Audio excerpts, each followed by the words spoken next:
Assalaamu calaykum, waan salaame ku soo dhawow channelka Soma Design. Horta dad badan waxay yiraahdaan haddaad tahay Soomaali welibana aad Soomaali u shaqaysid oo welibana freelancer ahaan u shaqaysid waxba ma faa'iideysid. dadkaas baa raba inaan u sameeyo Fiidiyowgan iyo dadka runtii raba inay noqdaan freelancer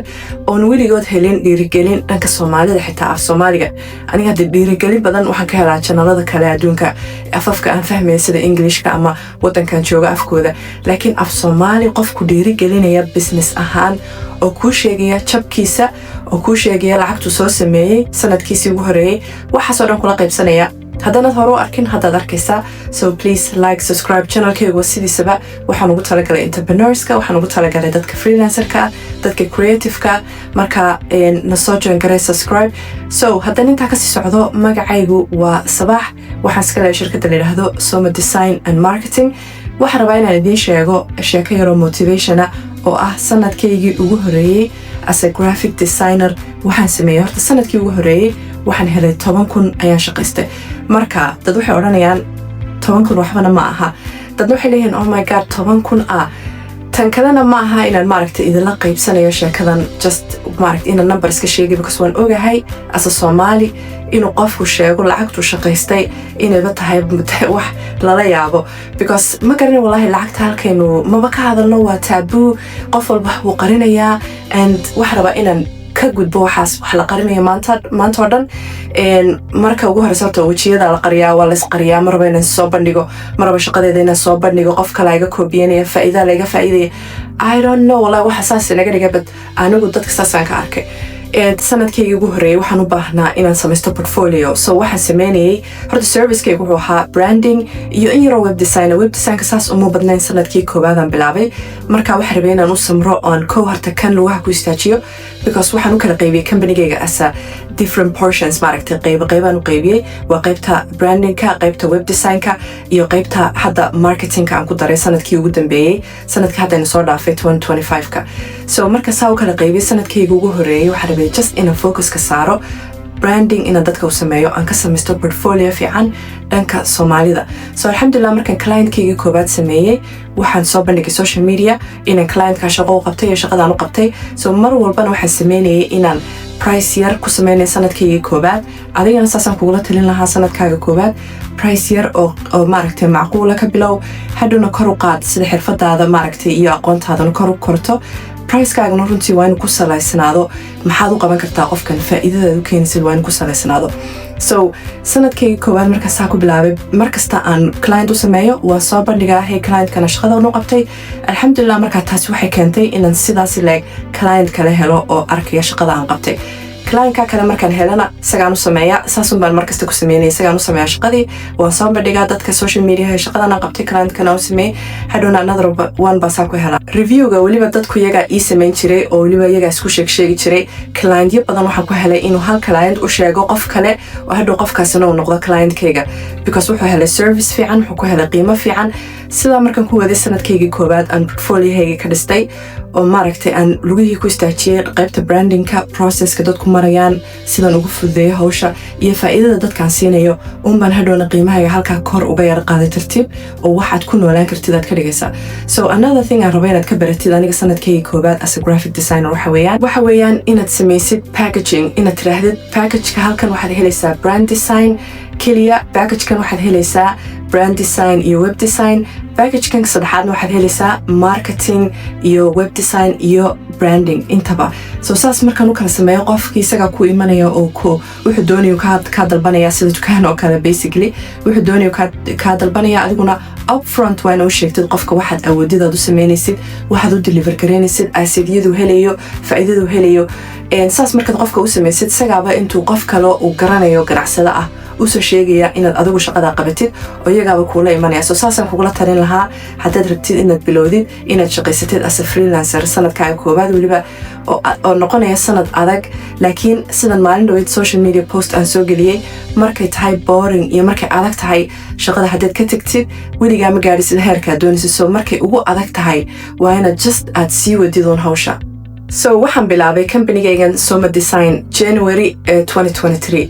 markaan bilaabay anigu goolkayga wuxuu ahaa inaan la shaqeeyo kastamaro Soomaaliya exclusively inaan Soomaali ku shaqeeyo marka waxaan isku dayay horta waxaan galay Upwork meel yiraahdo oo dadka freelancerka ay garanayaan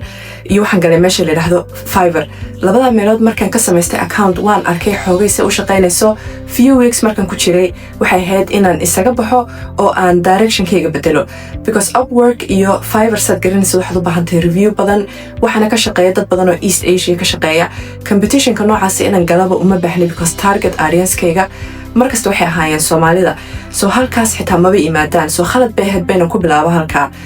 after that waxaan samaystay TikTok account-kayga ugu horeeyay waxaan sidaas ilaag samaystay YouTube channel oo hadda xitaa haddaad scrolling samaysid 2 sano ka hor videoyaasheeda qaar inaad arkaysid waan ogahay kuma dheereeyo sida videoyo badan loo soo geliyo hadda laakiin waan rabaa inaan geliyo insha Allah sidaas ilaag waxaan samaystay Instagram account iyo Facebook account marka waxaan doortay direction-ka ah inaan samaysto personal brand so basically personal brand-na channel-kayga xitaa waad ka helaysaa video aan ka hadlayo taa waxa weeyaan inaad isi soo bandhigtid adiga as shakhsi inaad noqotid wajiga company-gaaga hadda company-gaaga waa Soma Design inaan hadhowna shaqadeeda soo bandhigo oo dadka la qaybsado waxaan qabto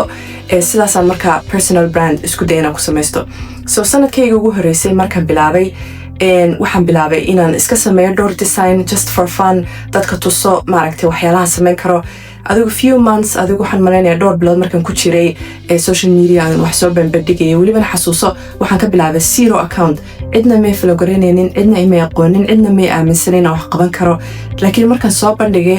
dhowr bilood shaqadeedii dad baa arkay shaqadeedii markaa first customer-kayga waxaan helay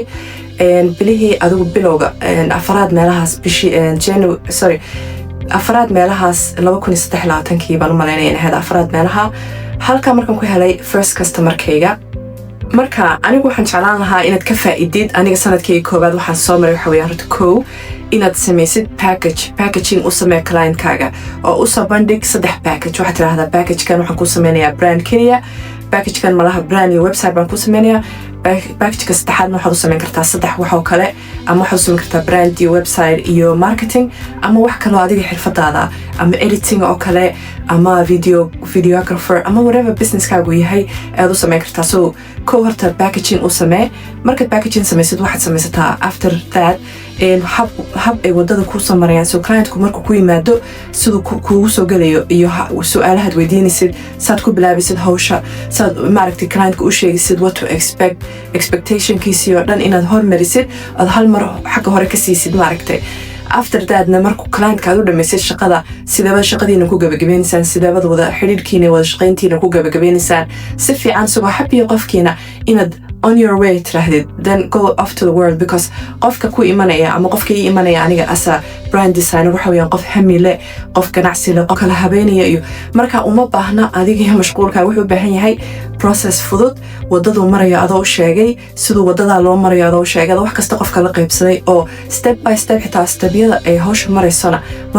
mar walba la qaybsada so anigu saasan ku oran lahaa samee hadda tahay freelancer mid kale rabay inaad ka faa'iididna waxa weeyaan anigu sanadkii ugu horeeyay as a freelancer waxaan la shaqaynayay small businesses waxaan la shaqaynayay waxa la yiraahdo startups dad hadda bilaabaya journey-gooda dad hadda bilaabaya ganacsigooda dad hami weyn haysta dad maaragtay raba in la caawiyo oo maaragtay kor loo qaado oo weji loo sameeyo company-gooda cusub ay hadda sameynayaan so